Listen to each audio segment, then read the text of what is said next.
There's many rappers sitting in prison due to crimes they committed, like how Tay-K was sentenced to life in prison. You're young, but you're gonna have to make better choices. Do you understand? Yes, ma'am. So I'm gonna sentence him to 80 years in the prison, give him credit for any time served. However, a rapper who's also facing life in prison is Lil Durk.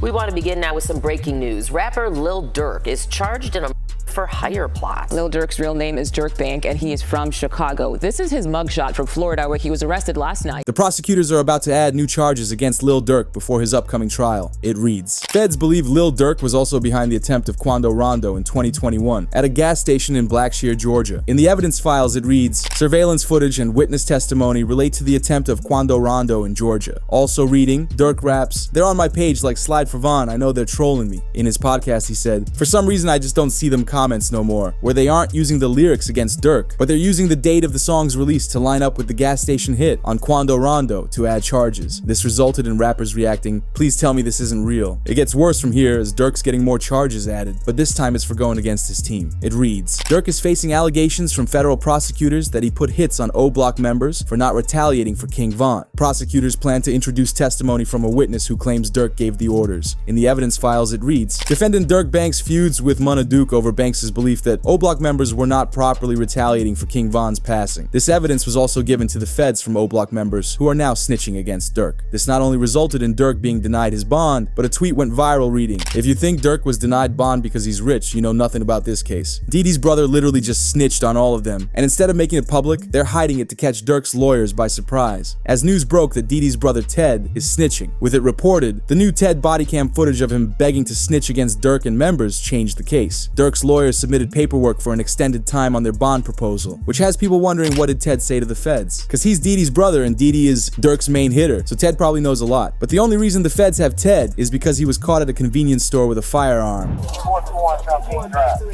Really? Dude had a what about that? A man had a with an extended clip. That's cool though, right? As Ted would be taken to the police station. Typically with members affiliated with OTF, you'd expect them to stay solid. However, Ted was the complete opposite. As soon as he got to the police station, he began crying and wanted to snitch. Come on.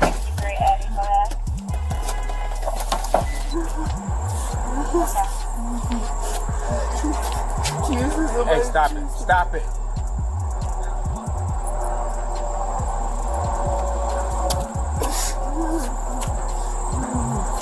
I tell you about everything. I swear to God. I tell you, I will tell you, please, I swear, please. At this point, they threw Ted into the waiting cell. After a couple hours, an officer came into the cell and asked Ted about what he knew. It was clear all Ted wanted to do was rat on the crimes he knows of and get out. Wait, hold on. You gotta relax for me, because I can't understand it. Relax. What's the number? What you saying, man? We're gonna see what we can do for you, alright? You can see what we can do for you. You gotta relax for me. Relax, man. I'm gonna get a bus to prison. Relax. Give me No, I'm saying, what are you talking about? I'm trying to get that. Although many Durk fans were worried when Didi's last name came up in the court paperwork as a snitch, but we know that it was Ted, and the mix-up was because of them having the same last name. But Ted isn't the only person snitching against Durk, because OTF Vonnie has deep ties with Durk and OTF too. In court today, his file was updated, showing he's no longer in the Bureau of Prisons custody, which means that he's been released from jail and is likely on house arrest. However, Vonnie didn't keep quiet, because while he was on house arrest, he texted someone close to him about the situation. But they turned on Vonnie and leaked the text message he sent, as Vonnie texted, I'm trying to plea out to a 32, which is the base for M for hire. Max is 43, which is life. I get -2 points for plea, -1 point for early plea, -2 points for no background, so I'll have 27 points, which is 5 to 7 years. I can't go to trial, I might get an elbow, and I don't want them to do me like them other boys. When Vonnie references the other boys, he's talking about OTF Jam, but more on that later. In a weird twist of the case, Vonnie's father caught wind of his son snitching. Rather than being happy that his son is getting out earlier, he would rat out his son for being involved with King Von's passing. I'm gonna give you this. It's a back door and I got all the pieces. That's all I'm gonna tell you. As Durk asked Vonnie, is it open? Vonnie told him it's off the hinges. Wait. Are you talking about the Von? Like King Von? Listen very carefully. When the payment was made to Little Tim, the next day or the same day, Durk asked Vonnie, was it open? This is what he asked him. Was it open? It was the exact words. Was it open? He told him it's off the hinges. Are you saying that Vonnie backdoor King Von? No way. That was right here. You heard what I just said. Guess what? You need motive first, right?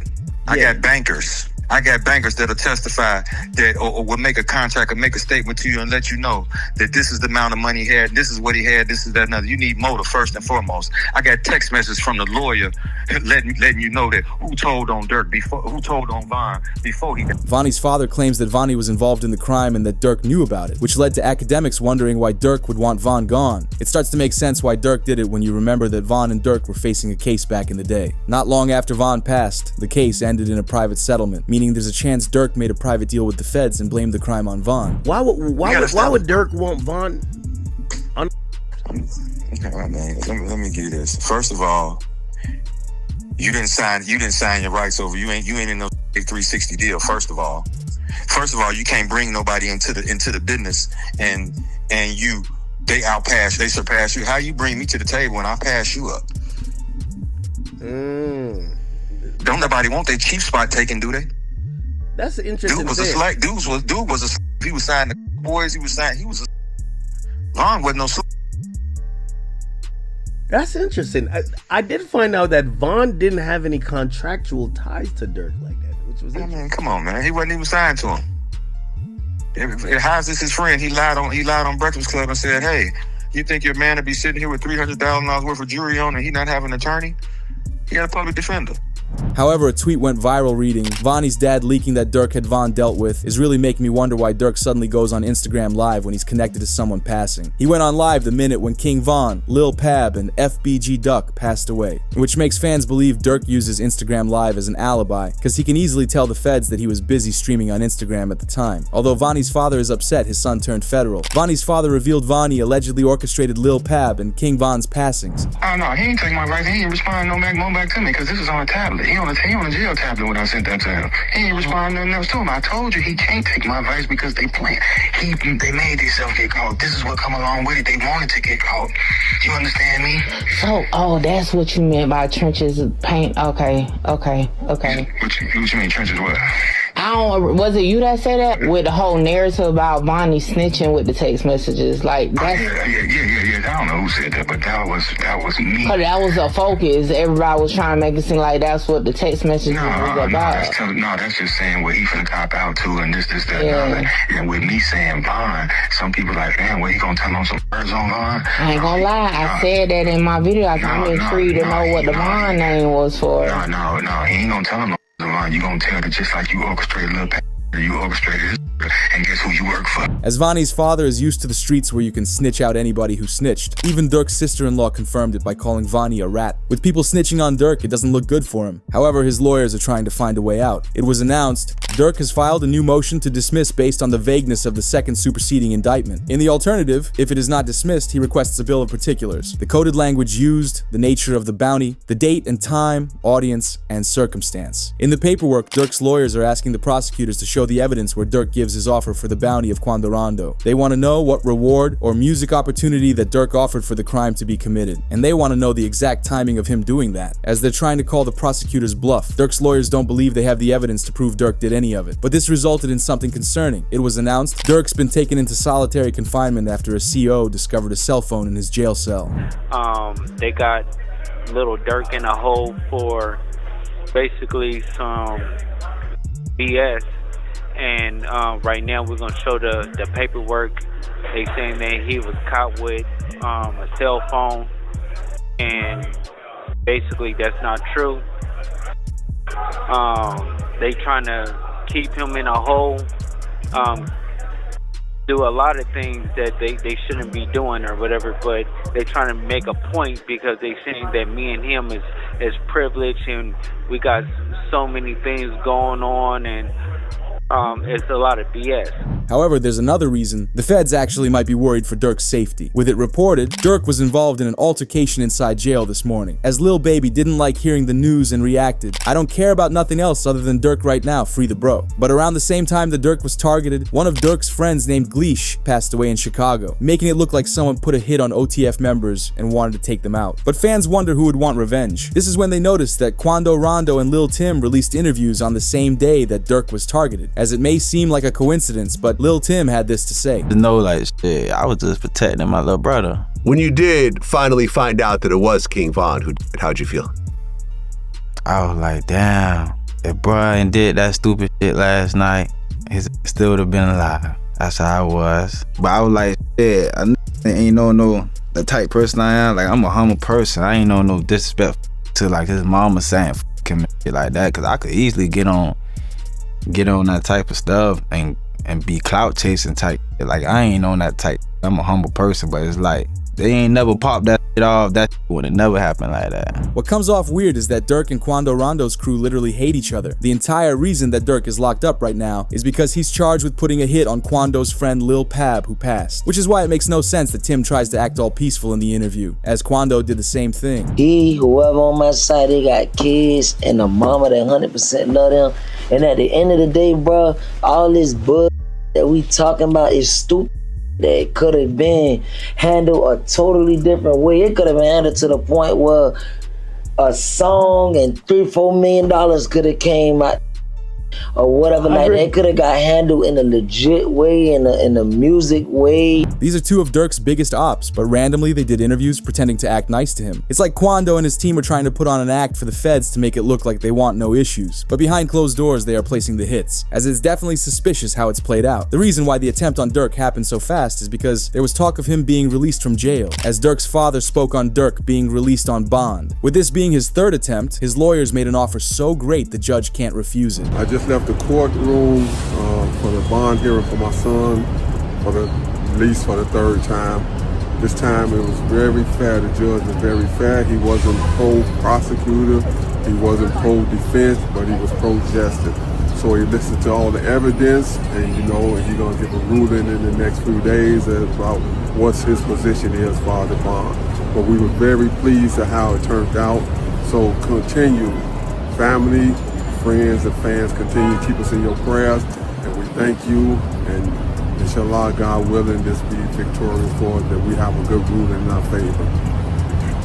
As the prosecutors dropped evidence they had against him. The News wrote, today Durk's court hearing had the prosecutors telling the judge they are willingly throwing away evidence against Durk while reading it out loud during his court hearing in front of everyone. Wonder how this affects the rest of his bond hearing. As they said the lyrics in court, told me they got an addy, they got the location, go. Look on the news, see your son screaming no. Right now the search is on for 3 people who police say at a Savannah rapper, a member of his entourage.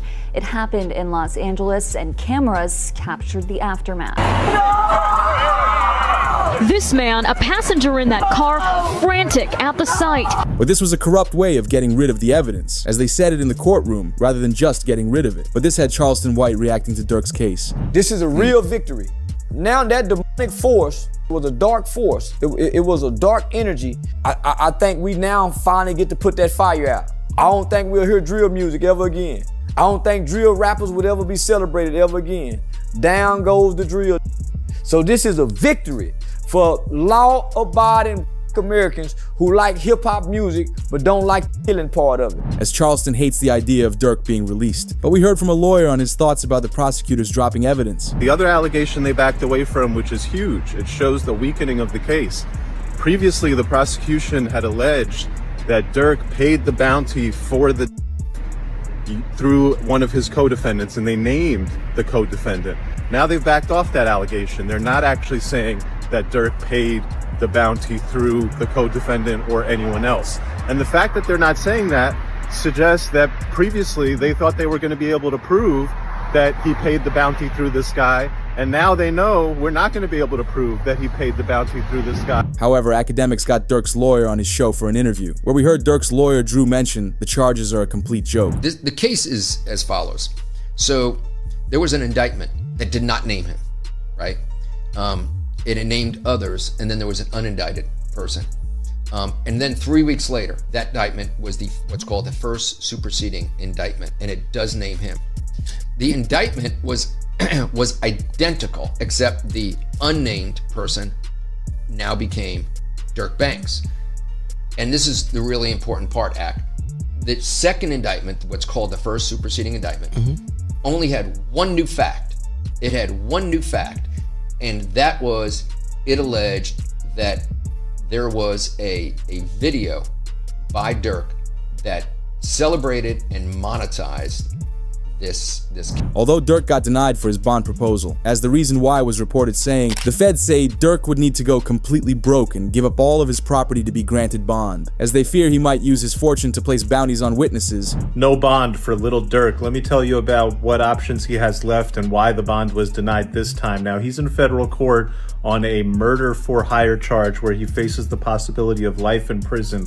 What that means is under the federal law, it is presumed that you do not get a bond because the charge and the penalty are so serious. So your lawyer has to go out there and show why you should get a bond. Now, ultimately, what the district judge decided to deny the bond on was a couple of factors. There's a couple $1 million being put up, but it's not all being put up by Dirk. Some of it is from the label, and ultimately Dirk has a lot more money and assets than what's being put up. So if I let him out on bond and he tries to flee, he's going to have tons of assets and money at his disposal. As the feds are worried he will witness tamper with the case, they are already worried he did something to OTF Jam, with someone saying, "Has anyone heard from Jam after he snitched on Dirk? Several members are gone, but he's been gone for months," as DJ Vlad outed him for being a snitch on his show. There's a guy named OTF Jam. That was wired. Very ironic name. Jam now he put everyone in the jam. Did 12 years. 12 got years. out, interviewed, said he kept it real, brought him cars, gave him 50,000. Right. This. Made mention that ain't no smut on his name. He ain't never been a rat. Caught a gun case, but eventually he flipped. But with this news headline hitting, the news reported Jam found by OTF members hiding out in a crib near Atlanta. Sources claim Jam was dealt a punishment for snitching on Dirk, as a photo of the scene where Jam was staying came out, but no one heard from him since. This is because of what evidence Jam provided to the police. It reads, over 230 gigs of digital evidence, which includes audio recordings, video surveillance, and 20,000 pages of reports, are currently being processed for discovery. With this evidence Jam gave the feds, they're trying to tie Dirk to another 2M for hire charges. A court update read, the feds believe Dirk paid to get 2 people dealt with. Number 1 is Stefan Mack, who took out Dirk's brother D-Thang. Number 2 is Jam's baby mama, because Dirk found out about Jam snitching. Feds think Jam is the key to putting Dirk in jail for all 3 crimes, as fans even found this old Instagram live of Dirk with Jam, and Jam keeps touching his jacket, almost like he was actively wearing the wire. Hey, give me the check on your man. I heard you got his head. I ain't gonna lie, man. Hey, when I was growing up, I never having a dare. Architect. What happened to dare? Schools out of town. What makes it worse is that Dirk might have caught on that Jam was snitching, with him hopping on an interview and saying he knows whenever someone around him is snitching. I see from a mile away. I don't think people realize that. I can have a conversation with you for 5 seconds and know your cooperate. Dirk continued in the interview and said how he tightened up his security because he stopped letting anyone but his family allowed at his house. It's clear Dirk knew something was off with the people around him, and he tried his best to protect himself. Nobody is ever allowed to my house. It be my best friend never been in my house. For real? I promise. Your best friend? I promise. Like, it's people like that I just don't allow around my girl and my kids. Cause it's like, I'm just a different type. I'm not the, we can have family night at Dirk house tonight. It's the, you gotta watch, everybody at Dirk's crib. Yeah, we gotta, everybody getting watched. We gotta watch everybody. Hey, they go too close to them kids. You know what to do. Like, that's how I play. Like, I don't play. I see from a mile away. I don't think people realize. But what's crazy is 1 year before Jam started wearing the wire, Dirk gave him $50,000 to help him out. You know what's his name, but steady crying, huh? He's steady crying. Feed him. Feed him. Get in the milk, bro. Get in the milk so baby mama get the tripping, bro. See that? Feed For my him. baby. That's really how y'all hold y'all babies, ain't it? I gotta hold my money like this. This too much. Crazy though. Motherfuckers sitting up there doing all this. sneak this and the internet games and all this. Up some money, do something. Like, we winning, bro. I can do whatever it is I want to do, I can do it. Not what I want to do what I want. Y'all can't do that, bro. Goof. Bro got out what? You know how many you did now? How many years I did it now? Yeah. That's your leg bit. 12? 12. That boy popped out 12 years. Yeah. So much money. We really was just getting in order to just figure out the lanes, man, boy. The feds investigated those in the background of that Instagram live. They found out that they were the suspects involved with the Lil Pab passing, and that they used to go shopping with King Von before he passed, making it clear that Lil Pab's hit was for revenge. Solitary stone. We just looked at him. Let's go over there. What up, bro? Boss, you good? My boy. Let's go. They got real in here, man, because he just stepped in. The money maker stepped in. However, for the new Stephon Mack charge, the feds have already collected this suspicious Instagram post that Durk made 30 minutes after Stephon Mack passed. As he states, it's for D-Thang. The following day after Stephon Mack was taken out, Durk hopped on Instagram and started laughing. Hey, somebody always said, it's a laugh car. Somebody always said, it's laugh car. Well, look on that'll, yeah. Although academics followed it up with more questions for Durk's lawyer, as he asked if they would consider a plea deal, but his lawyer wants to prove Durk completely innocent. Likelihood of a plea. I think a lot of people have seen like this seems like it's a do or die thing. This is kind of like it's gonna be like a 1 or 0 type of situation. You're either or you're not. Is Durk, from your understanding, or you as a lawyer right now, as his criminal attorney, are you open to possible conversations about plea deals? Are you thinking, no, we're going all the way? Would you entertain it, just entertain it, because that's your job to listen to it and maybe present it to Durk, or that's just off the table? It's a conspiracy commitment case. It's an all or nothing case, and he did not participate in a conspiracy to commit. And so there is no alternative. It's a life sentence, potential life sentence. So this case is going to go to 12 people. One of the defenses they will use for Durk is his First Amendment, as his lawyers will claim that anything Durk says involving a crime is to further his rap career. Because the more that he's able to involve himself in drama, the more attention his music gets. There's a First Amendment argument here, right? That this violates the First Amendment. Can you talk about that?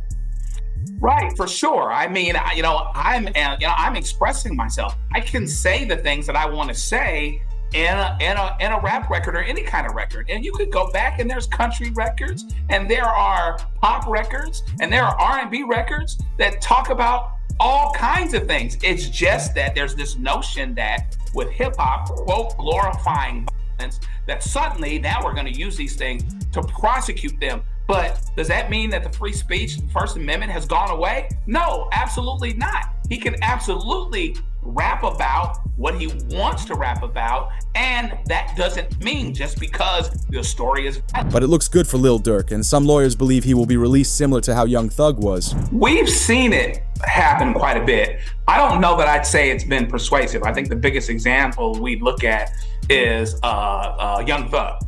Down in Atlanta. They took a lot of his lyrics, and even though technically speaking, ultimately they got a conviction, he actually walked out on time served. Most of the people that were prosecuted didn't end up being convicted, and I don't think anybody would call that prosecution a successful prosecution.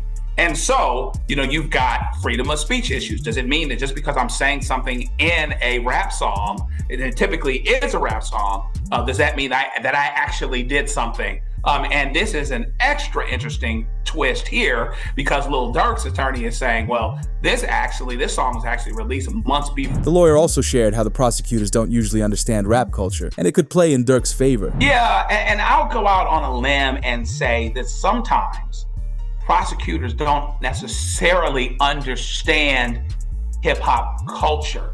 It's almost like a text without context. So you got to really understand the time, the place, the audience. Sometimes they might speak in ways that seem direct to somebody that's outside of the culture, but doesn't necessarily, but can mean several things to someone inside the culture. So it would certainly be a flub big time, right? But it wouldn't be the first time that such a thing has happened where somebody looking through the window, particularly of hip hop culture, doesn't understand what's being said other than their desired use of it. However, the feds do understand that a lot of people in rap are connected with each other, as news wrote about a new snitch being brought into the court case. There's no announcement of who it is, but many suspect it's Brick Baby, because just before the new snitch allegations came out, Brick Baby was arrested. Big U, Brick Baby, Loose Cannon, and others all arrested in a Rollin' 60s takedown, as it was followed up with, lawyers and sources believe Brick Baby, who was arrested in the latest takedown, will snitch on Durk. The timings of both arrests make lawyers believe the feds will force Brick Baby to give everything up on Durk. The feds originally targeted Durk because of Brick Baby's old live stream, because after Lil Pab was taken out, Brick Baby said you can't say Durk didn't slide for Von anymore. But was this an attempted hit or Well, they can't say that no more. Then they put you as Why? God. Like, who died? You can't say that no more. Oh, because of FBG Cash? Oh, who? Federal charges in California. Nah, because Lil Pab. So this is about the... Oh! What's that? But I'm just saying, they just say you can't say that no more. The feds even believe the Brick Baby could have been directly involved in the hit, because they brought up the Durk lyrics that we mentioned earlier and connected it to Brick Baby says that he would have dropped Quando Rondo's location if Durk had asked. Why is that? Then it's people like, you lined up somebody from your hood. Like, listen, I didn't. But at the end of the day, what's wrong with giving my friend the address? Oh, this is my boy. He lost his boy. Who did it could be around. 9 times out of 10, had he had asked me, I probably would have been Coke if he even asked anybody, if this is even true. But 9 times out of 10, like I said, can I leak a bar? Sure. I said if he make the call right now, I'd accept it. Right. As Brick Baby publicly announced that he would drop Quando's location for Durk if he ever wanted it. So it makes you wonder, did Brick Baby actually do it? Which is how Durk's team tracked them down. But let us know your thoughts on the case. Do you think Durk will ever be free again? However, the charges Lil Baby is about to face are extremely concerning. Atlanta police are blaming a local rapper's music video for the deaths of 2 13-year-olds. And cowardly acts of an Atlanta-based rapper that decided to go over into a rival stronghold and a music video. I don't know what celebrity you are. I'm not taking my ticket. Let me ride. I can't have nobody seeing me right now. Today it was announced the reason for Baby stepping away from music is because of his looming RICO case from the Atlanta DA. His best friends Young Thug and Gunna already went through it, now it's his turn. Academics explained the feds are pursuing 4PF and Lil Baby on RICO charges. So there's this journalist, he's out of Atlanta. Well-reputed journalist. His name is George Cheedy. Like, he was the person who was very accurate on predicting that YSL was going to get indicted in the RICO. He's an Atlanta journalist, certified. He's really good. He's came out and he said that the Atlanta Public Defenders Council, like the office, they're basically their specialized unit for Georgia's Public Defender's Office. The one the unit that specializes on gang cases says the office is actively preparing for a racketeering indictment on the 4PF and OMF case. Now, I don't know what OMF is, and that he expects Lil Baby to be indicted. Rapper Young Thug would then react tweeting biggest liar in the DA office as he exposed Marissa and what she looks like. As DJ Academics explained Marissa's involvement on trying to lock up Baby. What Young Thug did to have and this is how you know this 4PF is real. Young Thug posted the woman. This is Marissa Vivierdo. He said biggest liar in the DA office. He posted her, okay? And then he also reposted all my homies hate Vivierdo. Now, this is someone who is a officer of the law. This is someone who is a government official. When you do that and you're under probation, the government is going to be like, oh, you sending a smoke signal that people should hurt this woman? That's why they're doing a motion to revoke his shit. Why did he do this? Because she's testifying in the OMF case, and she's basically saying, yo, OMF and 4PF, Lil Baby and them, they're beefing and is dying, and indictment's finna come down. Marissa, the undercover cop, was able to obtain serious evidence against Baby. It reads, investigators on the stand, we are listening to wiretapped calls. Someone mentioned that Baby had tickets on some people's heads. Like, come on, bro, you know what's finna go on. Like, how the hell you can, you know what I'm saying? They ain't even under that, man. got tickets on a lot of these folks. I'm telling you. We just heard somebody say these folks got tickets on these people. We know what's going on. First of all, who was that said that about the tickets? Unk, the unidentified male that was being referred to as Unk. And he's speaking with Mr. Sanders. Correct. And what, in your experience, do you know what tickets are? A price on somebody's head. What do you mean by what do you mean on somebody's head? What is that? Like a bounty. Okay. To have them arrested? Harm. Or and who were they referring to in that portion of the call? They were saying that they had heard that Dominique Jones had tickets on a lot of people's heads. Dominique Jones wanted to have people harmed. Correct. All right, moving on. Meaning Baby placed money to have people dealt with, similar to Dirk's M for Hire. This resulted in the news of Wolfpack Global Music, a label connected to Baby, claims he's retiring from music, alongside the IG post confirming it. But this is where Baby outsmarted the industry, which looks like he's retiring because of Young Thug snitching. At this time, Young Thug snitching in the interrogation room would go viral online. Listen. Yes, sir. Promises. Make promises. Just we'll keep promises. Whatever you anytime you ever think you want to know anything, tell me. I'll tell you anything. Well, I tell the world. What's your number? Yes, you can. Hey. I don't have your number. Well, give it to me. If you ain't give it to her, in Young Thug's leaked jail calls, he calls out Lil Baby for working with a rat, as he tried painting Lil Baby in a bad light, and the news wrote, "A leaked jail call from Young Thug has surfaced where he's calling QCP a rat and speaks on Baby working with him." He did the same thing P did. Stood up in court. Man, that was that what you'll ever get too, rocking with a rat. And you be preaching about that too, man. You can't do that, man. That's a fact, bro. A rat, bro. I understand all that. Help put you on. Listen, man. A rat, I don't give what help. That nigga give me $1 million. Man, you're a rat. Whatever you talking about. Imagine telling them niggas still beat the Kato. Shortly after this leaked online, a very awkward encounter between Baby and Thug happened at a music event.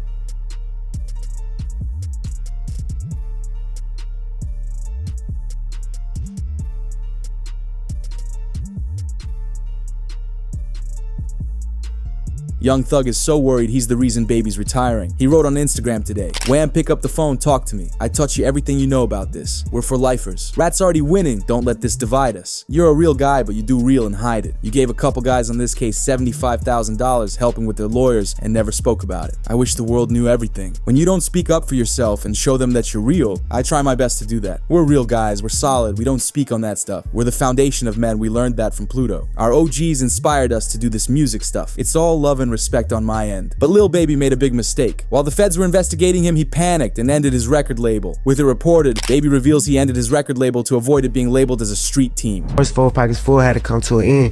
You know what I'm saying? Mm-hmm. When you say of course, I mean, why you say of course? Because all shit that be going on. And I had to start learning that, like, other people's actions I could be held accountable for. Right. I ain't know all that at first. You know what I'm saying? I never would have went that route, but I ain't know. You know what I'm saying? Now that I know, I'd be a fool to just keep the same thing going. They trying to make something out of something that it ain't. Right. Like, if I got any kind of control of, hey, we're gonna switch that whole thing up. It ain't even just about the police, it's just period. You know what I'm saying? Like, I never was supposed to make my label something that I talk about. This made Lil Baby look incredibly guilty while he was being investigated, which led to the police blaming Baby for the passing of 2 people last summer. The Atlanta Police Department is calling out Lil Baby, saying his actions led to the passing of 2 individuals. The Atlanta PD announced 7 arrests had been made in connection to the passing of Jacody Davis and Lamont Freeman. The officer stated the incident started as a result of Lil Baby filming a music video last May, where 3 people were affected. As the officer added on, this team will work relentlessly to hold Lil Baby accountable. The investigation aspect of this, Lamont Freeman was allowed to be a 13-year-old for 27 minutes before gang violence ultimately took his life. Gang violence was orchestrated by adults in our city. And cowardly acts of an Atlanta-based rapper that decided to go over into a rival gang stronghold and shoot a music video in a place that he knew he should not have been. And in the subsequent days, we saw and ultimately the deaths of 2 children as a result of his cowardly actions, and you know who you are. And I tell you that this team will work relentlessly to hold you and the persons that you are affiliated with responsible for those actions. Because Lil Baby was recording a music video on an ops block, one lady nearby noticed that he was there and posted his location to social media. Where y'all at? We over here kicking in. We got Lil Baby shooting a video around here. You know how we do it at Slapping Taco. Baby, there he go, there he go. Y'all see him? He came to get him some tacos, baby. Y'all better pull up, cause you already know how he doing this Slapping Tacos, baby. As this led to Baby's rivals pulling up to the scene and committing the crime. But what's crazy is the police claim the ops never knew Baby was there until the social media post, yet they blame Lil Baby for the crime. And fans believe that Baby's career will be completely over if he gets arrested, with one fan saying, if Baby does get RICO'd, his career is just done. His music is already hanging on by a thread, as Academics said a crazy take on his latest album. Man, you better listen. I don't know if Young Thug's still just on a vacation. Tell him you need him. You need him for a verse, a song. You probably need him to pop out his loud for you, because it would have made it all better. You need this, okay? Please. Yo, the crazy thing is Lil Baby confidently be previewing these. It's like, yo, they're hot. Yo, chat, I feel like the Monstars hopped out of one of them New Jersey drones and grabbed Lil Baby and shook the talent out of him. I don't know what I'm hearing thus far, chat. Although people think Baby's being targeted for a specific reason, as we finally heard Young Thug speak on his relationship with Gunna for the first time since being released. I just like to help people, you know. One of those artists was Gunna. You guys did a ton of songs together. Yeah. Very successful on your label. Yeah. He was arrested about the same time as you. I think a lot of people wonder what that relationship is like now. Yeah. I know everybody wondering that. What's it like? I don't know. Where he doesn't really say much, but a fan account said, once y'all learn the effects of Gunna snitching in that YSL trial, then you'll realize why Thug and Baby will never be cool with him again. As they claimed that Gunna's plea deal could have implicated Lil Baby in some way, or he had to give up on 4PF to get his release. As it seems like the Atlanta DA Fannie Willis has a trap on Atlanta rappers. 1 month after Gunna snitched out, it was announced Baby was arrested Monday night for carrying a concealed firearm without a permit and was being held on $5,000 bail. I need 20 bands, call the number for me. Hey, security, the black guy, call the number for me. Locking me up for a gun, but I got license. Security, I give you 200 bands a year, I swear to God, security. Security, I give you 200 bands a year. You don't make 200 bands here. Hey, lady, my check leaves at 9:10. Nah, check me good, I got a in my nut. Check me good. You on the camera? I got a in my nut, check me good. I gotta go. Alright, y'all let me that car shoot myself dead. Y'all fired. Although it gets worse. 8 months ago, Academics revealed he had an evidence file of who the Atlanta feds were targeting next. On the list of who's next up, they have 4PF. I've heard 2 of them. Like, I've heard the 2 of them. They're like, yo, these are going first, then these are going first. I've heard the names. And I don't know if I should say it. Again, I got nothing to do with no investigation for nothing, whatever, but these are top rappers. Well, one's a top rapper. The other one, matter of fact, I'll do the segment without saying the name. I'll just say this. I believe you know who the obvious name is. They're in Atlanta. They go by three letters. They've been popping. One of the top, I would say, 3 rappers in the game. With the YSL case being over and Fannie Willis not being able to sentence Young Thug or Gunna behind bars, she's angry, which is why people believe that Fannie is targeting their friend Lil Baby. DJ Academics believes his recent arrests are a warning for a RICO coming his way. I'm gonna tell you some things that you're gonna have to take my word or don't believe it. It's fine. I don't care either or. When Fannie Willis started targeting YSL, Fannie Willis had a bunch of people to target. She wanted Thug. She got YFN. So she got YSL, YFN. Eventually, they were going to get to 4PF. That's one of the reasons they changed their names, by the way. Except, from what I heard, the feds told them, it's okay, we got it. So the feds told him, like, it's okay if you dismiss the charge. So they didn't go that hard with trying to get Dirk, especially after Von died. They dropped that case. They dropped it, but the feds has realized we're going to get Dirk eventually. Doing the math? You see why Lil Baby is moving the way he been? Because Lil Baby hasn't been on Fed watch. He's been on County State Watch. Which might give answers to why Lil Baby was quiet for nearly the entire YSL case. He was laying low and not trying to draw any attention to himself. But another arrest he had was after he was stopped for illegal window tints. Huh? Man, you know why I pull you over? These windows, they tinted. You can't see nothing out. I'm a celebrity, man. Nobody can't see me. Give me my ticket. Let me ride. I don't know what celebrity you are. It don't matter. They give me my ticket. Let me ride. I can't have nobody seeing me right here. I'm gonna let my window up. Oh yeah, you good, but you can't have that tinted window, man. Alright, they give me the ticket. Have a good day, man. Now, who are you? You say you My name Lil Baby. Okay, I just need you to sign right here, okay? You got a pen? 827. You don't be want to have these. You gotta have tints in that level. You folk crazy. I take a ticket, then somebody follow me home. Put a 32. Huh? You can put a 32. If you got a medical exception, you can get the tint. The body cam footage got corrupted, and for an unknown reason, Lil Baby was pulled over again and arrested. Luckily for Lil Baby, he flew out his lawyer and got bailed out that same night.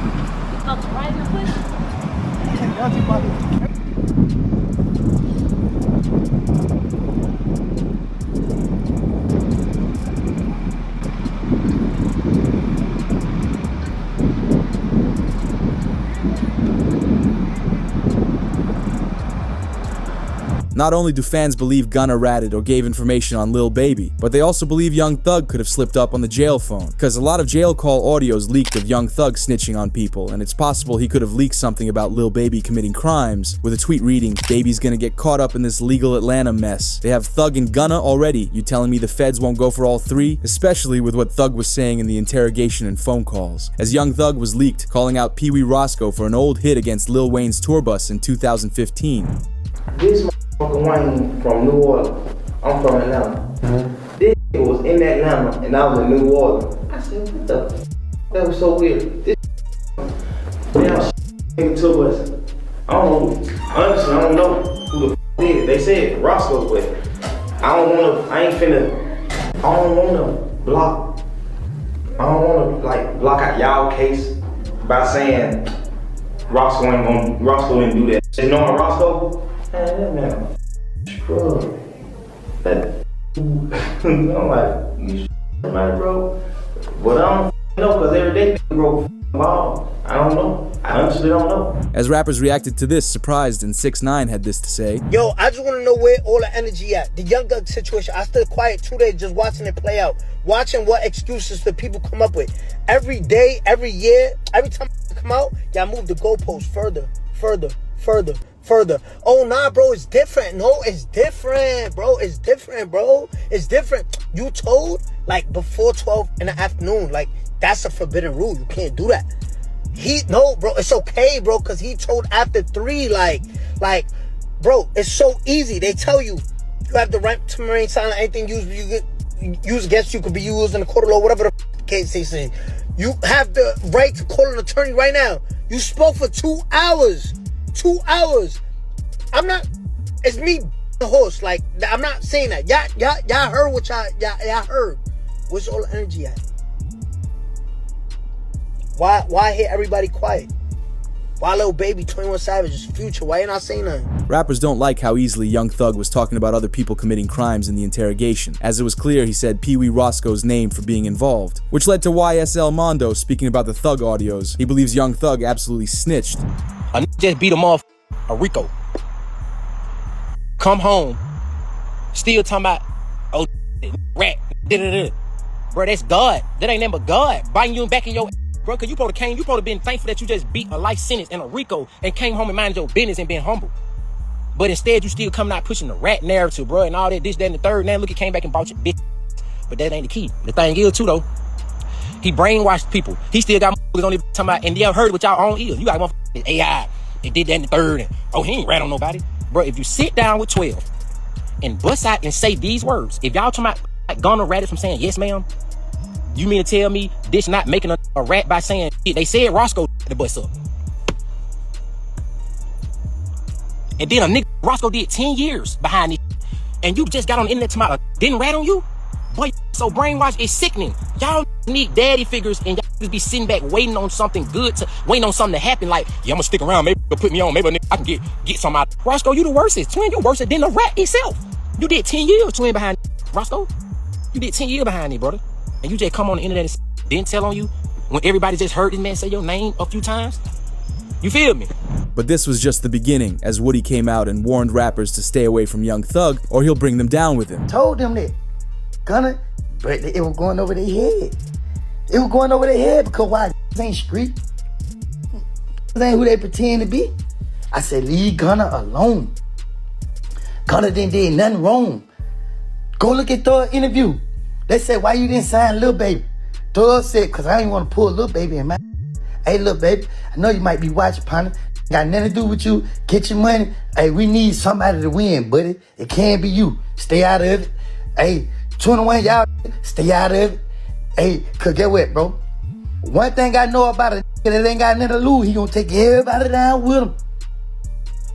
Trust me, when it's time for to stand up, they gonna stand up. They can say what they want to say about me. They can say what they want to say about me. But I ain't did what nobody forced me to do. 21 Savage was quick to take the advice, as he unfollowed Young Thug the next day. The main reason that Woody said this was because he's been manipulated by Young Thug before. YSL Woody says Young Thug never paid for a lawyer for him in his interrogations. He used to defend Young Thug because he was manipulated, and Woody takes accountability for his actions. There's no way you supposed to be in the interrogation room without no lawyer. That goes back to the beginning. That man got all this money. He's supposed to take care of all y'all. He's supposed to make sure all y'all were good. But, it ain't his job to do that. That's me. I'm defending him.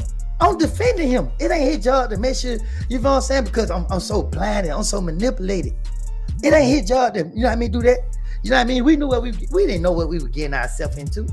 Because if we knew what we were getting ourselves into, we would have never been in that. We would have never been in that at the beginning. I wouldn't. I didn't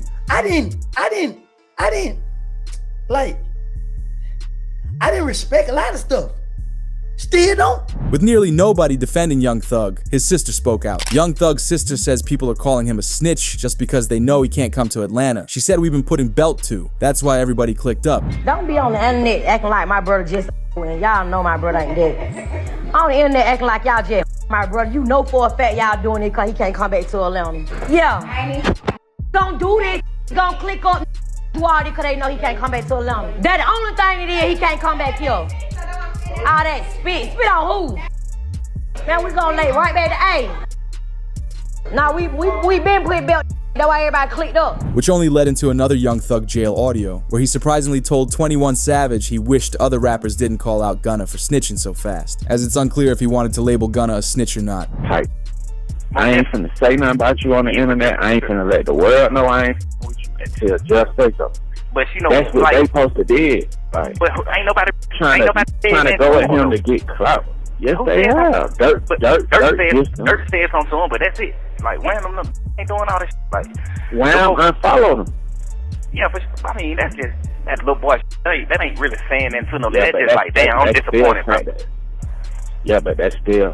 But guess what? That makes you. Condition is, bro. But I ain't saying they wrong. I'm just saying. Yeah, they jumped. Plus, they had a conversation with you for they do anything. That's yeah, but I look at it. Wham did though. I talked to Wham. So we get on the phone. Hey, you told Buddy them do that? All right, he's like, all right, stay lit. Thanks. I'm smiling off top. Soon it happens. Some people really hate Young Thug for this, as Charleston White called him out. Say, listen, I prophesied this. Right now, say TCV is looking at all these old videos. I told y'all Young Thug will go tell it. I told y'all. I'm always willing to bet with any rapper. If they keep Young Thug locked up 6 more months in the conditions he in, he'll tell to get out of jail too. They keep him 6 more months, locked up in them conditions like that there, he'll tell to get out of jail too.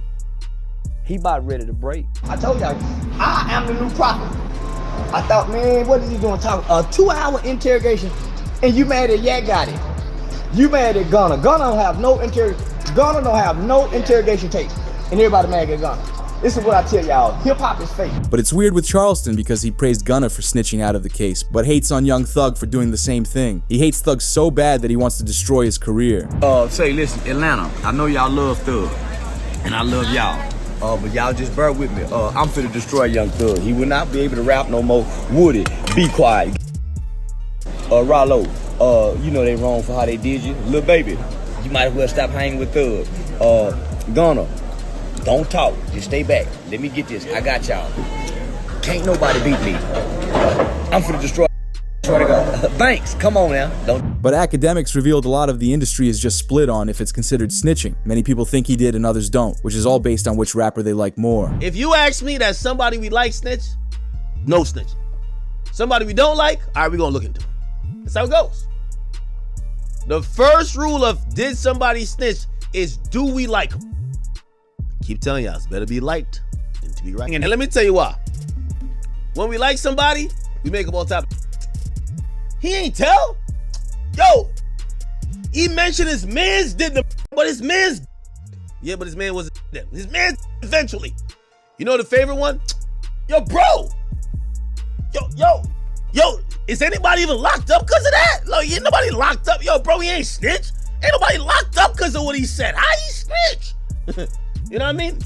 Third one. I love this one. This is like my favorite. He ain't snitch.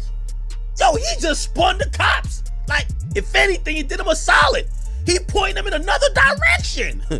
As it was the same situation with Gunna. Some fans defended him and others called him out. But you have to know that in the end, casual fans just don't care about snitching. Man, I ain't gonna cap with y'all, man. Listen, I'm having a absolute blast. Now, here's the thing. I'm a civilian. And I think rappers don't realize that most civilians don't care about snitching. We really don't care. You know what I mean? It's like, yo, I listen to King Von. I listen to... I don't want to people. I don't care about... I don't even like... I don't like criminals. But I listen to the music. I'm watching the street right now. They're going through... Yo, everybody... Yo, they're having crisis management teams trying to figure out... Yo, they're fighting for their lives right now, man. Yo, who's a snitch? Who's not a snitch? It's a snitch off. This is great. Yo, I love when street have to prove themselves to us. Because we watching like, we really don't care, but sure, crash out. Go ahead. Knowing Young Thug had no way out of this, he released his song. Something interesting in the music video for it is that it starts from the moment Young Thug was released from jail, as his lawyer is seen in the background dressed up, and Young Thug wears the same clothes that he took his plea deal with. Hope that you allow me to go home today and just trust in me to just do the right thing and never see you again. You find it in your heart to allow me to go home and be with my family and just do better as a person. I know what So essentially, the total sentence is 40 years to serve the first 5 years in prison, but commuted to the time that you have already served, followed by 15 years on probation. But Young Thug trying to make music is an issue for him. With it reported, the state of Georgia has filed a motion to revoke Young Thug's probation and send him back to jail, which resulted in a tweet reading, Benzino calls out the system for leaking Thug's private jail calls, saying it's unconstitutional and designed to bait him while on probation. He believes the government purposely leaked them without watermarks to sway public opinion. What I'm more surprised at and more kind of pissed off at is, how the is this even constitutional that a prison, which is part of the system, right, can leak private phone calls? I don't, that it blows me. How did that happen? Now, they're saying, well, who leaked them? Somebody had to get money for them. Nah, because there's no watermark on them. If TMZ bought them, you can best believe TMZ's watermark will be all over that. There's no watermark. I guarantee the government's leaking them because they know what they're doing. They know, let me tell you something, from the feds to City Hall to the mayor to the governor, they all got a communications department where they have hired staff that all they do is look at social media for various reasons. That's it. And us as a community and culture, we just give them everything they want. It's easy. Although academics is getting fed up with them going back and forth, because realistically they're all good, they're rich, and shouldn't try acting street still. You know, I like all this wild stuff. I like Thug, I like Gunna. I'm gonna like him before I'm gonna like him after. But I'm gonna tell you what they got wrong at. They've been propagating the street street code. These are millionaires. Millionaires made it from the bottom. But they're obsessed with trying to portray the image that they're the realest street ever. I just seen Woody put up a post. He says, no, I'm not okay. Huh? Since when is street sounded like little white girls Karen? Everybody in that situation need therapy. And the reality why they all need therapy is because they made it. When YSL was known by you and me, YSL was lit. It's popping. But they weren't happy with all the money and all. They still want to propagate the same. Then as soon as Johnny Law come, they don't want to do it no more. They start thinking about their mamas, their sisters, their kids. Never seen something like that. It's the first time I've seen gangsters need therapy. One of the famous rappers in jail right now is Diddy. He's facing another case as he had something to do with Tupac. But he couldn't survive a second. Rap star Tupac Shakur last night after a brief life in a rough business. He was 25. So you guys are driving around and then you hear these girls say, Tupac, Tupac. Got to the light and he happened to be hanging out the window. Once he got to reaching, I got to ducking. Which of those four is it when you talk to him about Tupac? It was really about both of them. Either one. It was Tupac and Suge, you mean? Yeah. After news of Diddy's sentencing coming up, he's about to be involved in another case. It was announced, with Tupac's case being reinvestigated by Vegas police, news of Diddy's involvement is strong. Because on November 18th, 1995, Tupac was photographed with Diddy's baby mama, Sarah Chapman. Diddy described Sarah as his dream girl in the past. So when she got with Tupac, he didn't like it, as Diddy made his first attempt on getting Tupac. I believe so. I do believe so. I have proved things that I could say that will back up my claim, but this is not for the world to know about. You know what I mean? It's between me and him, and only he knows. So every time he say it didn't happen, or that's the only thing that makes this become an issue to everybody. I was acting. Who gets shot 5 times in acts? Oh, I didn't get shot 5 times in A Vision. I only got shot once because they found the bug. The police found him, but now they the cops. Now they doing detective work. With his first attempt being a failure, he tried again. In the Diddy trial, it was reported, former cop claims Diddy had Tupac dealt with for $1 million. Suge Knight retaliated and had Biggie dealt with. Diddy hired Keefe D to take out Tupac, because after 20 years of staying free and not getting locked up, he was finally brought in for an interrogation. But what's interesting is Keefe D mentions Diddy was the lead man of the crime. On all 4 of those occasions, there's San Diego, Anaheim, Irvine, and Vegas. Which ones do you actually talk to Puffy at? Every one. Every one of them. Which of those 4 is it when you talk to him about Tupac? It was really about both of them. Either one. It was Tupac and Suge, you mean? Yeah. Diddy was questioned about his involvement in the trial, which had news writing. Diddy faces questions about his alleged role in Tupac's passing after being mentioned 77 times in a legal filing. Keefe D says that it was Diddy's wish to take him out. But the man who wrote Tupac's biography looked into his life and realized Tupac wasn't as tough as he portrayed. As he said, Tupac didn't know how to defend himself and didn't know how to use a firearm. Because he died because all these guys sold him this lifestyle idea, but he wasn't it. He couldn't fight. He had no athleticism. He didn't know how to shoot. He wasn't that guy, but he started to believe it. He method acted it. 100% method acted it. But this took over news headlines fast, which had this 50 Cent clip come up of where he called out Diddy in the past for doing something to Tupac. 50 Cent says he doesn't like Diddy because he had Tupac gone. I hate when they leave me to talk because I always say the wrong thing. I was saying, last time they left me, I said something about Puffy. So that clip? Yeah! I gotta stop doing that kind of shit. I've been talking to a therapist trying to help me with the shit I'm saying. I said crazy shit. No reason.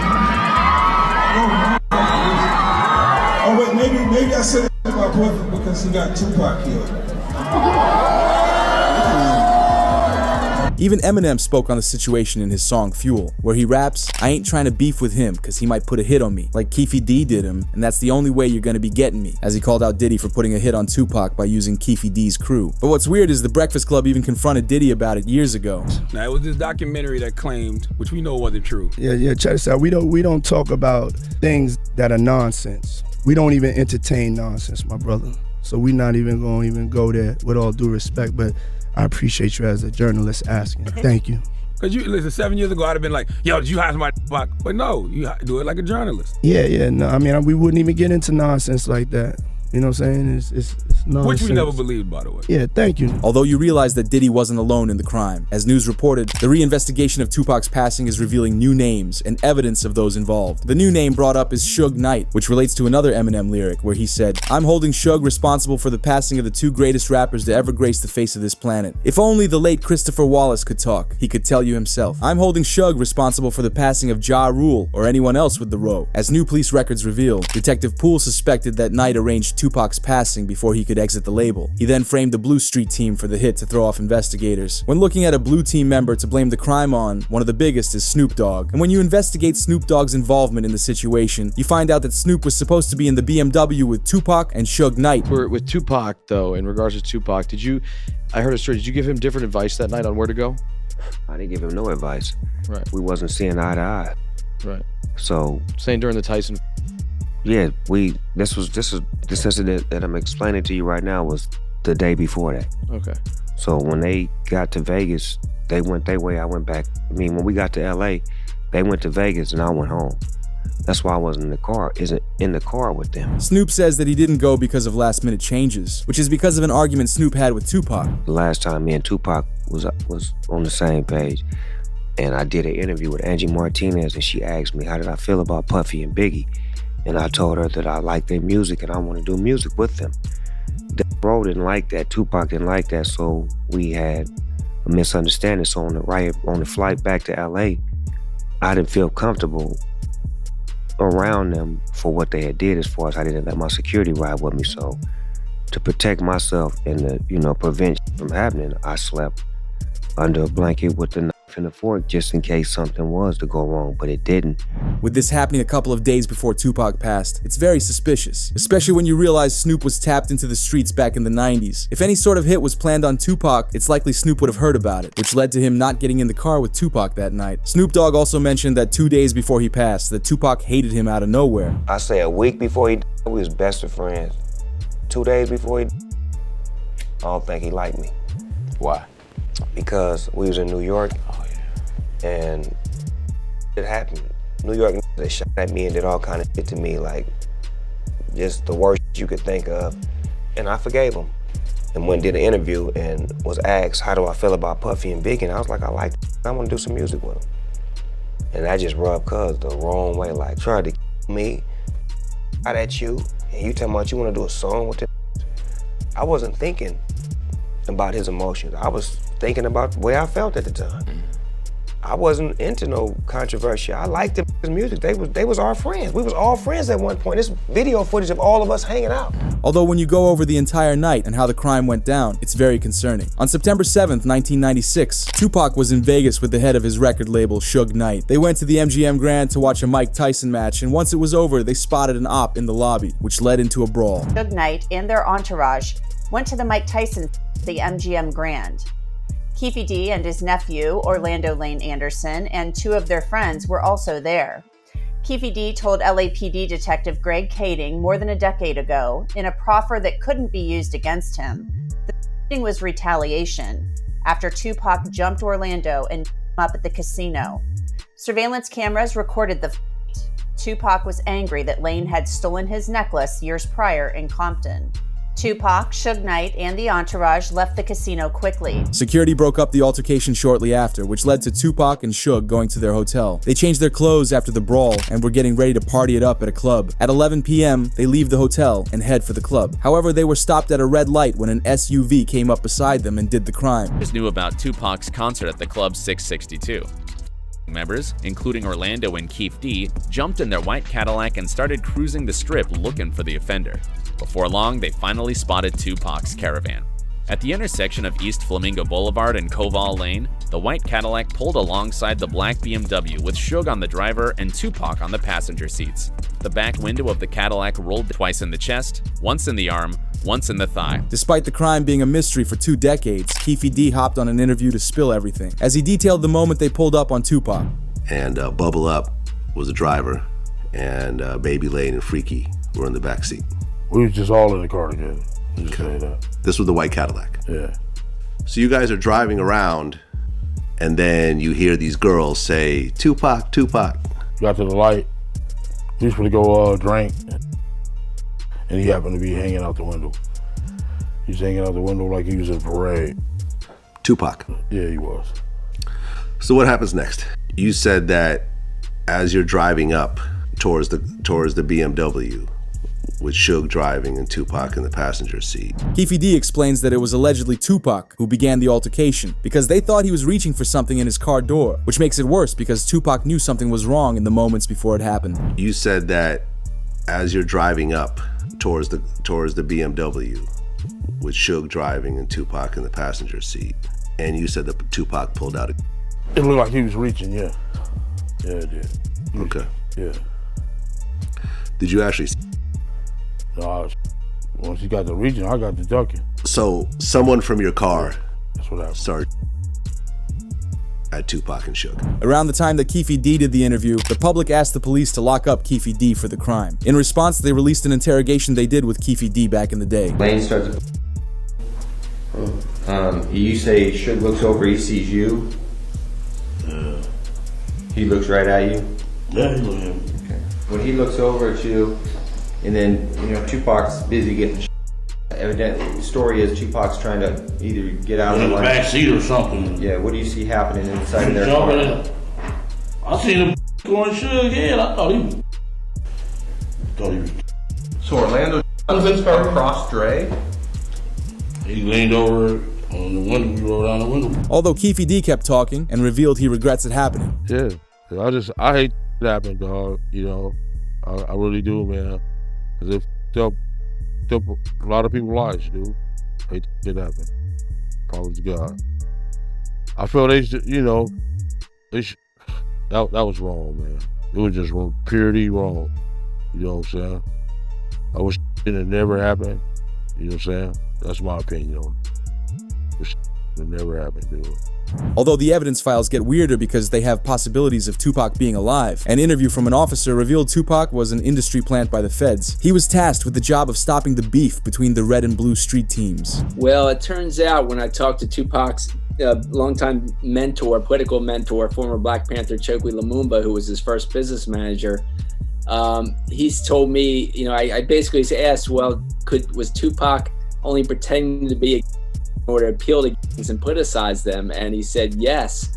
And that was part of his thug life agenda that he came up with his imprisoned stepfather, Mutulu Shakur. And so Tupac was just using that in order to get the leaders to call peace truces, first in Los Angeles, then throughout California, and then throughout the country.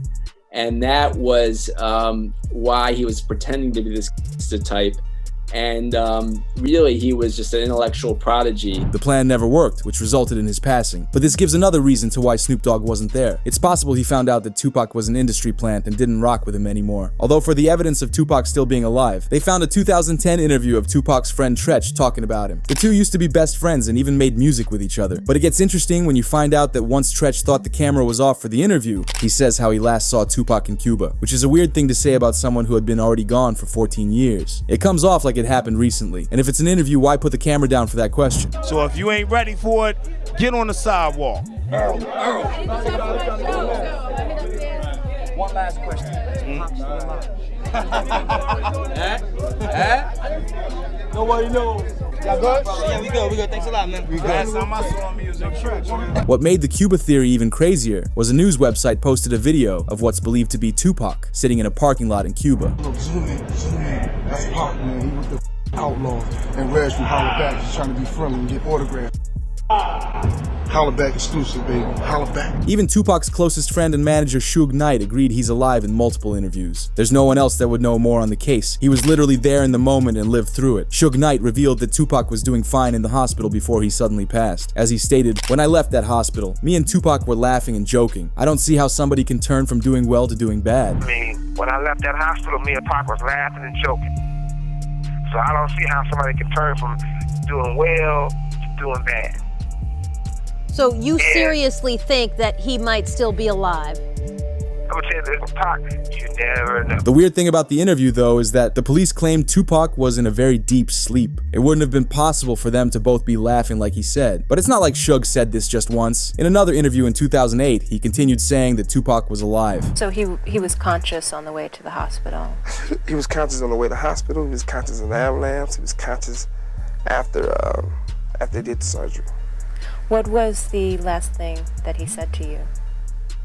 They left. And only 2 weeks after that interview released, Suge was involved in an incident where a man used a firearm in his direction 6 times, which made him quiet down about the case, as he was worried he was targeted for talking about Tupac. But even Suge's son, Suge Knight Jr., made the same mistake. In 2018, his son took to Instagram and stated Tupac was alive and living in Malaysia. In the following days, Suge Jr. posted again, but this time it was a text conversation saying, "You said too much, it's time for you to go," which led to Jr. crashing out on Instagram and posting photos of Tupac with modern celebrities like 50 Cent and Beyonce. As on the post of Beyonce, he captioned it, "He never left us, but they'll be after me soon." But all of this just left fans confused. Some believe he was faking it for attention, but others think it could be the truth, as out of anybody in the world, Suge Knight and his son would likely know the most. However, a rapper you forgot that's been in jail is Fetty Wap. A judge sentenced rapper Fetty Wap to 6 years in federal prison for his role in a scheme. The Grammy-nominated rapper pleaded guilty in August 2022 as part of a plea agreement.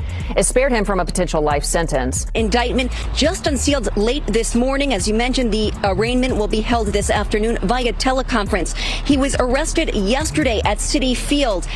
It was during a music festival in the afternoon before he performed. He's one of 6 indicted for conspiracy to distribute more than 100 kilograms of 2015, Fetty Wap wasn't just famous, he was unstoppable. One of the biggest rappers on the entire planet. His song Trap Queen was blasting on every radio station, becoming a worldwide phenomenon overnight. He was touring with massive stars like Post Malone, selling out arenas, and fans couldn't get enough of him. Fast forward to today and Fetty Wap isn't performing on stage. He's sitting behind bars in federal prison, dealing with the harsh consequences of the biggest mistake he's ever made. It's gotten so bad that even his most loyal fans are saying Fetty Wap's career is officially over. But how exactly do you go from topping the charts worldwide to becoming the most talked about rapper sitting in a jail cell? Fetty's downfall began from the moment he started making more money than he knew what to do with. After Trap Queen took off, Fetty quickly followed it up with 2 more hits, with his tracks 6, 7, 9 and My Way, each selling millions of copies and further cementing him as a hip-hop superstar. He wasn't just making music, he was headlining huge shows, hopping onto countless features and appearing everywhere. At the peak of his success, Fetty openly revealed exactly how much money was stacking up in his bank account. How much is the most you saw like in your account? You're like, what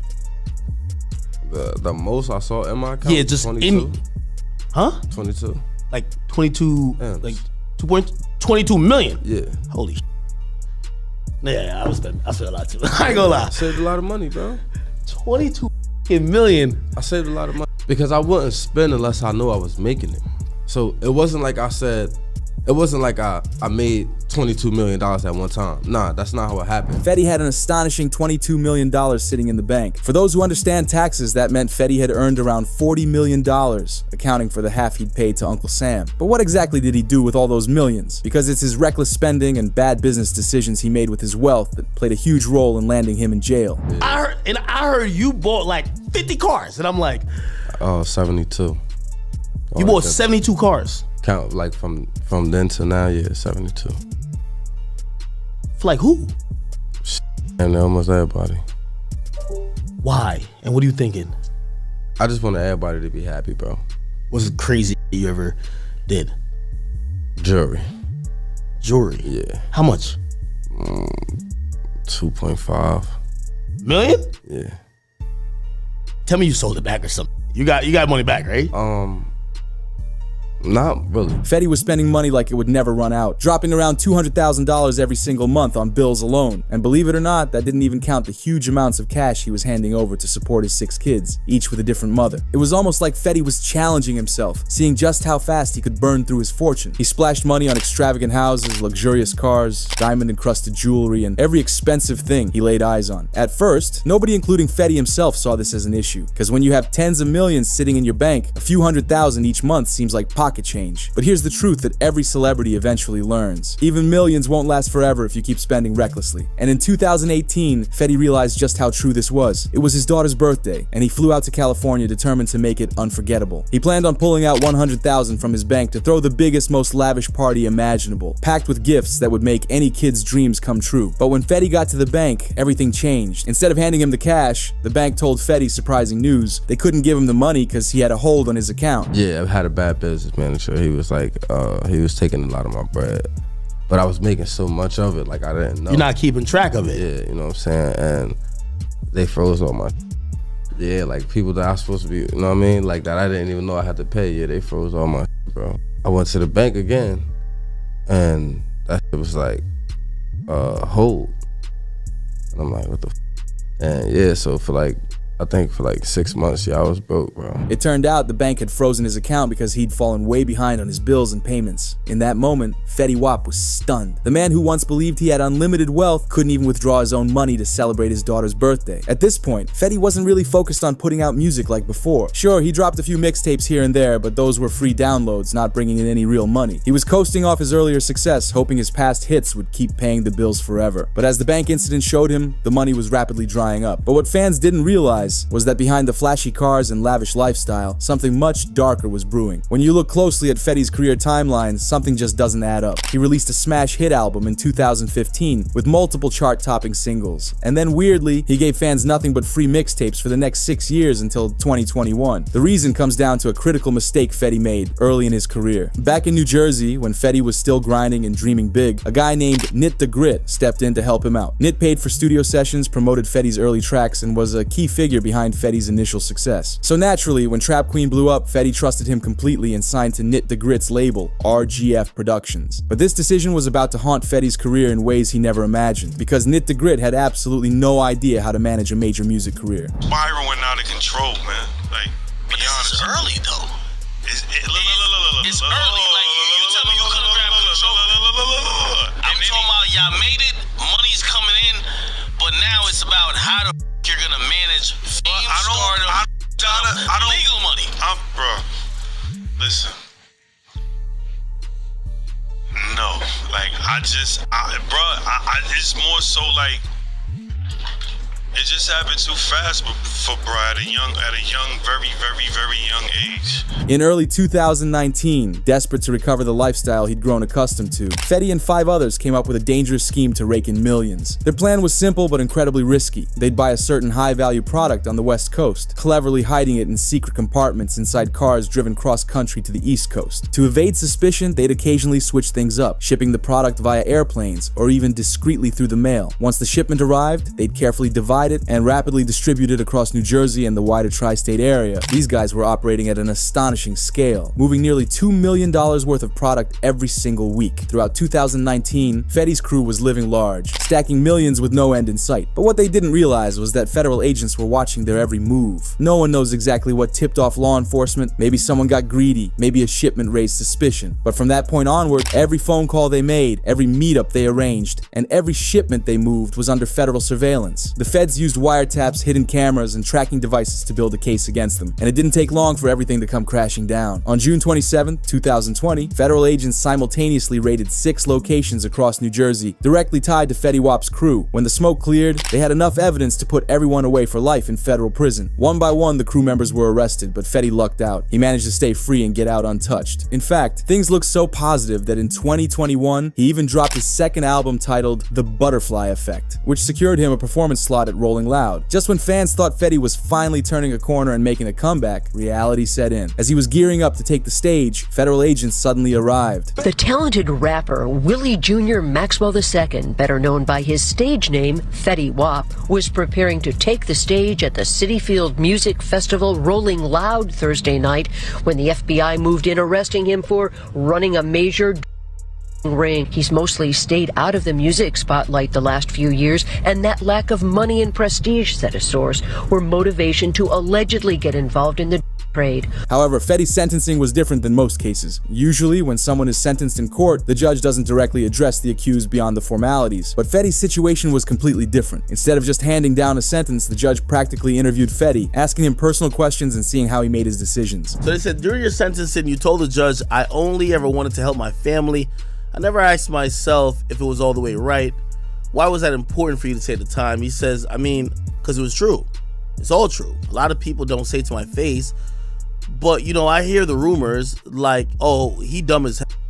He had the world in his hands. All this other shit. But people don't understand the shit I was going through with the music. Fans finally got the truth about why Fetty did what he did. Despite earning millions of dollars, Fetty openly admitted he lacked financial intelligence and had nobody guiding him on how to manage such huge sums of money. But what he revealed next was even more shocking. Fetty admitted that he knew his music career was declining, and if it ever fully collapsed, he refused to let the world see him struggle financially. He was determined to get money by any means necessary, even if it meant returning to illegal activities. When I started doing this is what I know how to do.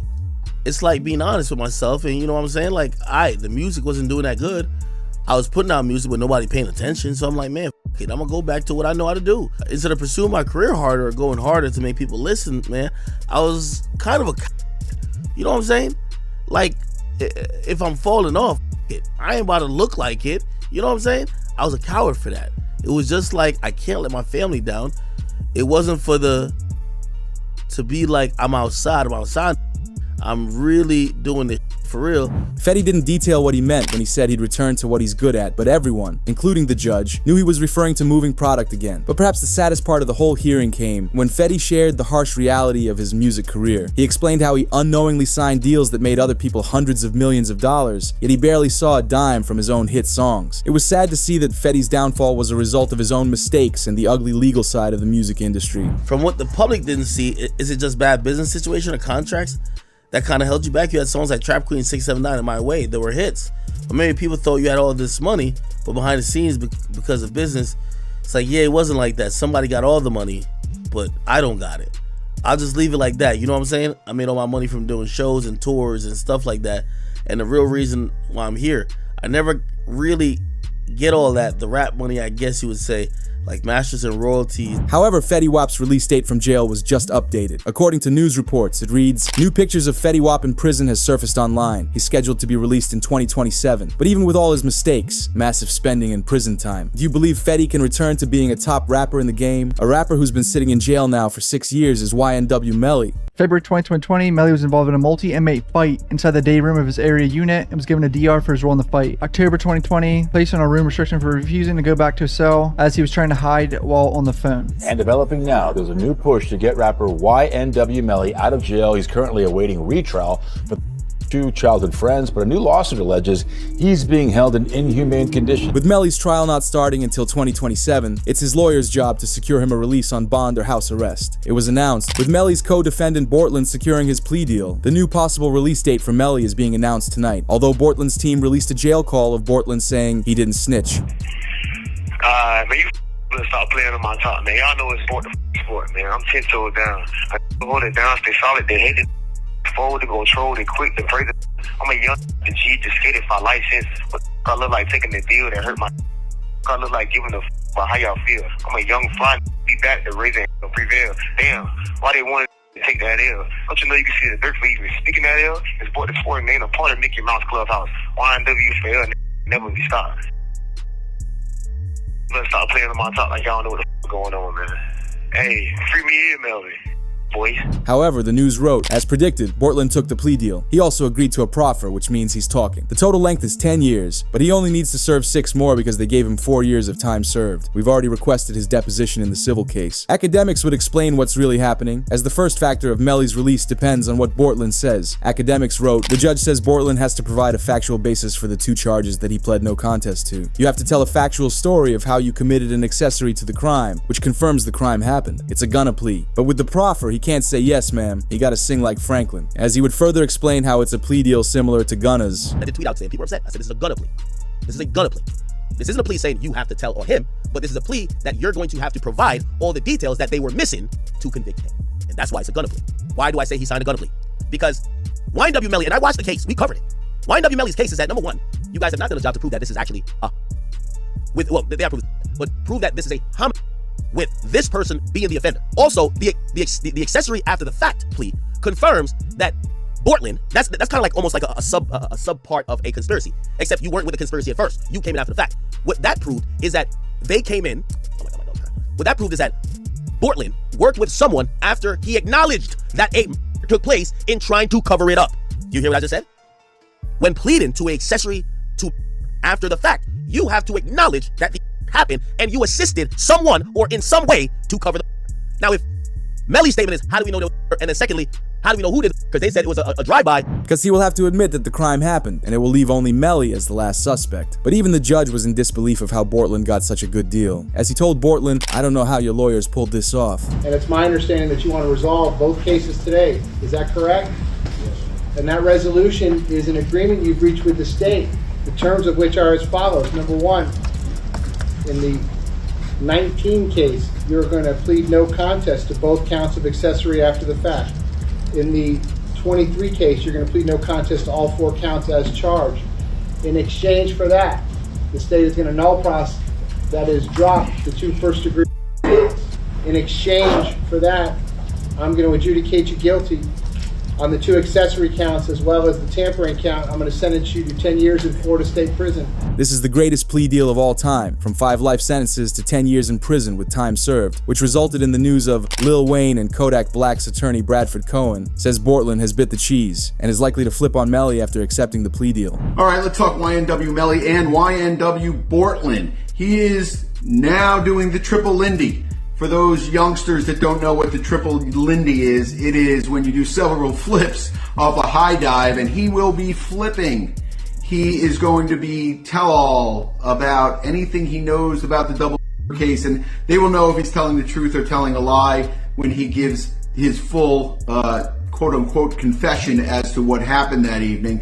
And that's what happens. A lot of times where guys are in the prison for 4 or 5 years awaiting trial and looking at a life sentence, and they're offered 10 years where they'll be home probably in another 3 years that he'll serve, he decides to flip and become a cheese eater. And that's what happens a lot of times on these cases. And I was expecting it to happen a lot sooner than it did. He held out for quite some time.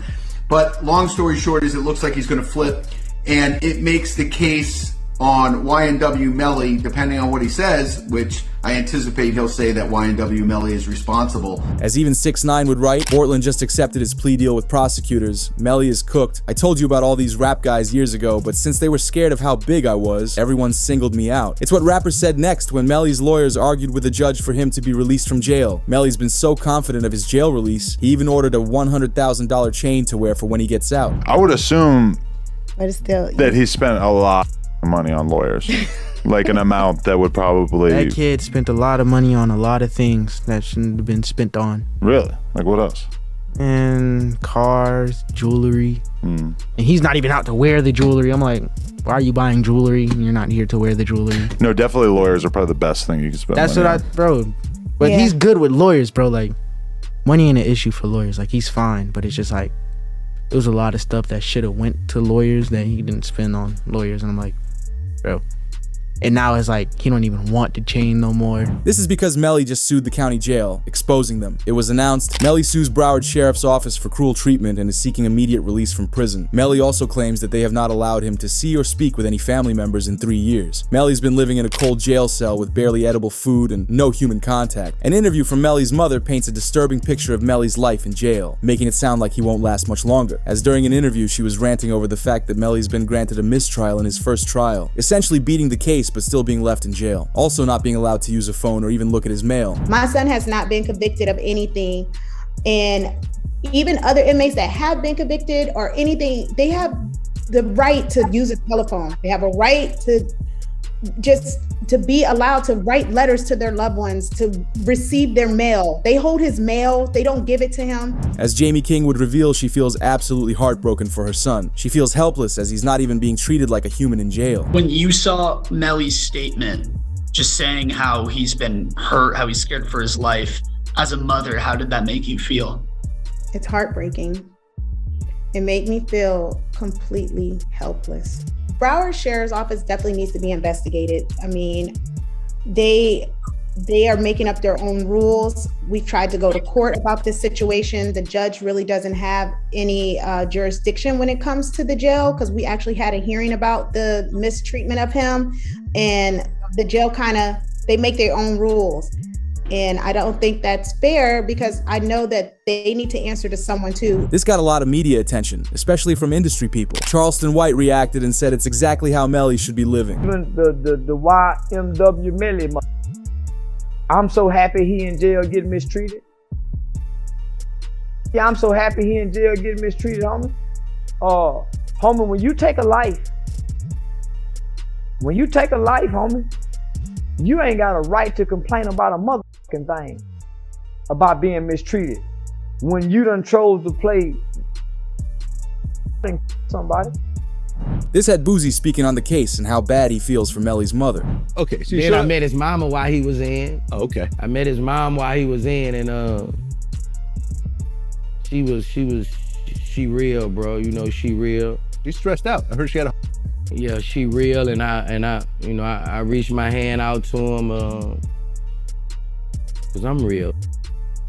Yeah, I reached out to him, bro. I met his mom, and she a good woman, bro. And when I see them mamas like that, it remind me of what my mom was going through, bro. This is when the feds responded to Melly's lawsuit by arresting his ex-girlfriend, Mariah Hamilton. Mariah Hamilton is spending her first day at the Broward County Jail. She has no arrest record until now. U.S. Border Patrol agents arrested her at Miami International Airport Monday after she arrived on an international flight. Court records show Hamilton was ordered to testify in Demon's first trial in 2023. The judge made a deal with Mariah for her freedom, but in return, she has to testify in Melly's trial. She accepted, which is terrible for Melly. She wrote on Facebook, "Thank you to my village. I love y'all so much. God's plan, not mine." They found disturbing evidence in Mariah's iCloud account relating to Melly forcing her not to testify in trial. This is witness tampering and carries a life sentence in jail as punishment, which is separate from the Double M case. The state filing 6 new charges against Demons and 2 others who were allegedly involved. The charges include tampering with a witness, directing the activities of a criminal, solicitation or conspiracy to commit tampering, and unlawful use of a two-way communication device. Now, a couple of those charges actually carry a life in prison sentence if there's a conviction. Because of the tampering, Melly's been restricted from the jail phones. But we heard Juvie's father explain how Melly did it. There was this kind of crazy way that Melly was communicating. He wasn't allowed to use the phone, but he was passing notes to people, and then this person's calling this person and then that person. Saying like to me, they going through extreme measures, trying to cover up or convince people not to testify, like Mariah mom. They was using code words like Rihanna and A$AP Rocky's baby mom. But if it's true Melly's used the phone to tamper, that's why he's not allowed. With this presented to the judge, it would affect his decision on Melly's bond release. He would ask the prosecutors for reasons why Melly shouldn't be released. As they revealed, they have messages of Melly admitting it. The PT Gambino account asked him if he was okay, and his response was, "I did that," and placed a smiley face emoji. And the next message from 10/26/2018 at 16:02 from Eastern Standard Time. The YNW Melly count says what? After that, SHHHH. But there's also a video of Melly dancing with Bortlen only 5 hours after the crime, as it's weird how happy they look.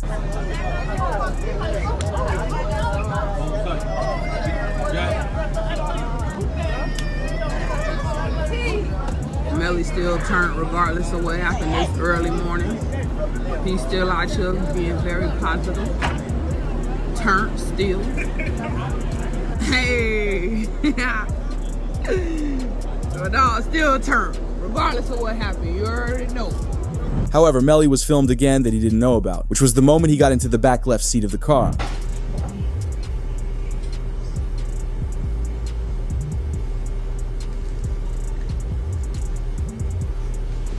Excuse me, you're able to see? The official court documents read, the direction of the bull traveling from left to right in the car supports the claim that they originated from the back left seat, where Melly was positioned. Even Juvie's mother confirmed he was there. Can you state your name? Your full legal name for the jury? I'm Leon Phillips. Okay. And are you related to one of the kids in this case? Yes, I am. How so? I'm his mother. And who is that? Christopher Thomas. Ms. Phillips, did you see who entered into the occupants who entered into that gray Jeep? Yes.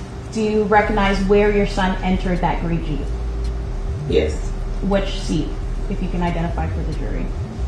He got in the back seat on the right-hand side. Did you recognize the individual that got into the back seat on the left side, the rear driver's side? Yes. And who was that individual?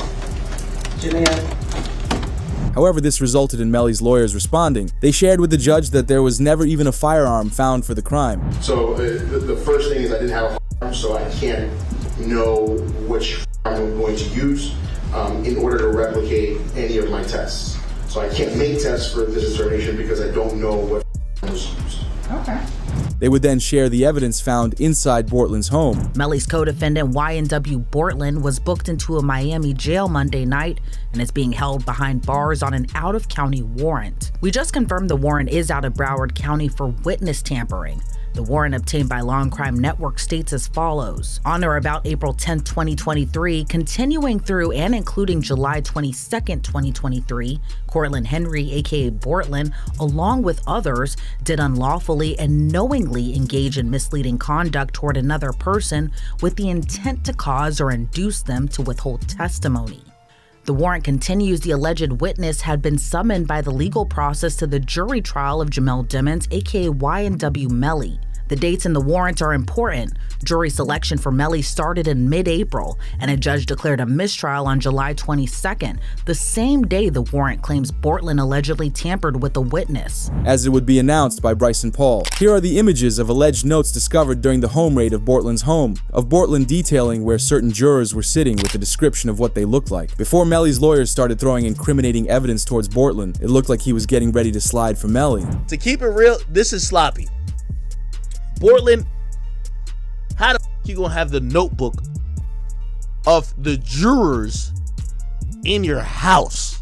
Holy sh! Like, come the f on! It's like doing a and having the surveillance tape in your DVD player or something like that. You know what I mean? Like, come on, bro! Like they raid your crib and the surveillance footage of the is in your DVD player. They be like, oh, okay, thank you, brother. This can't be at your crib. But here's where it gets concerning for Melly, and let me explain. Bortland will be able to validate all the new evidence the prosecutors want to use against Melly, such as why did Fredo Bang pick up Melly from the side of the road? And Chris Thomas are. So what you're also going to find out is while Mr. Devins is out there on the side of the road, 4 in the morning, 4:42 specifically, he sends a drop pin, digital homing beacon, to his current location, to one of his friends, Frederick Givens. Frederick Givens is also involved in the music industry, and he asked to be picked up. Frederick Givens, then about 11 minutes later, is sent another drop pin where Mr. Devins has moved a couple of meters. What you're going to find out as well, though, is these digital leashes, they have more than just phone call. But they also want to use evidence from a Facebook post of Melly with Young Thug, as they're trying to say Melly's in the Red Street team because he was seen with Young Thug. Same thing, the use of the slap term, 5-point star, snake. He's saying he's YSL, he's hanging with him. And he puts up his YNW for life hashtag on it with Mr. Devins has the big B hand signs displayed. Okay, and see with individuals again, I'm assuming that's also Young Thug. That's also unknown. Yes. Also important to your investigation, correct? Yes. Also publicly available for anyone to see and capture. But this got Melly angry in court. He was fine with the prosecutors adding that to the case, but his lawyers wanted to stop it. The News wrote, today's hearing marks the first time Melly publicly went against his legal team's advisement in open court, as Melly was seen yelling at his lawyers. Yes, sir. Against our advice, our client wants to proceed. You objected to it. Your request we need to determine this automatic stay. Based upon what our client has instructed us, yes, sir. People in the court heard that Melly was saying, I don't care, I'm not in the team, they can't prove that. I'm aware, 924-071. Call for an automatic stay. while the They were aggravators. They go to membership in a gang. There were things that the jury would have to find before going into penalty. Not aggravator, that's the death penalty. Aggravator, that's the enhancement itself, Your Honor. That was charged. He was charged in committing the murder for the further conviction, which is an aggravator in terms of the guilt. something that they would have to find by way of an interrogatory. Yes. But they want to use this evidence of a former O-Block member who said Melly told King Von a secret. Before Von passed and Melly was arrested, the two were great friends. King Von told people in O-Block that Melly asked for advice on how to deal with people. Did Von really tell you that Melly told him that he was two friends? He ain't come out and say, like, we got into an argument. And so, you know, if you know, when people could say something without saying it. And so he told me, like, once I posted what I posted, Von was mad at me. Bro, why you put up there, bro? Walk the bam. I'm like, you sitting up here, like, you know the love we got. You do this for us, but you gonna trust that his two friends? And he said, them was trying to extort him. And so I'm like, if they was trying to extort him, then why are you still around them? Although they will use Bortland's interrogation against Melly, because Bortland was asked on the night of the crime if he knew who did it. By just telling me the truth, even if it's something that I don't want to hear, but I respect the truth rather than BS, okay? And a simple question, if you knew who did this, okay? You may or may not know. If you knew who did this, would you tell me? It's either a yes or no question. Answer. Honestly? Yeah, honestly. The truth. You wouldn't? Because I wouldn't want to be a part of that. I wouldn't want to be. Where Bortland doesn't give a firm yes or no answer using his voice, he shakes his head no, because he was worried about showing body language to the detective who would know if he was lying. This was a clear indicator to the police that Bortland never wanted to be involved. So the officer continued asking him about other things from the night. And I'm driving, ducking for my life, trying to make sure I don't get hit. And you telling me, you telling me about shit. I don't know. You know what I'm saying? I'm trying to make sure I don't get hit. I'm driving. I'm trying to make sure I don't get hit. You know what I'm saying? What I'm gonna be worried about? You know what I'm saying? I know it's not for you to worry about. Shit crazy, bro. But if you tell me it happened there, there's gotta be some evidence there. There's gonna be broken glass, just like there's broken glass over here when you guys open the doors and stuff like that. Okay, there's gonna be broken glass over there when the windows got out. There's gonna be casings from the people at your car. Okay, there's gonna be evidence over there. Okay, right now, there's nothing. I kind of think I know what happened because I got information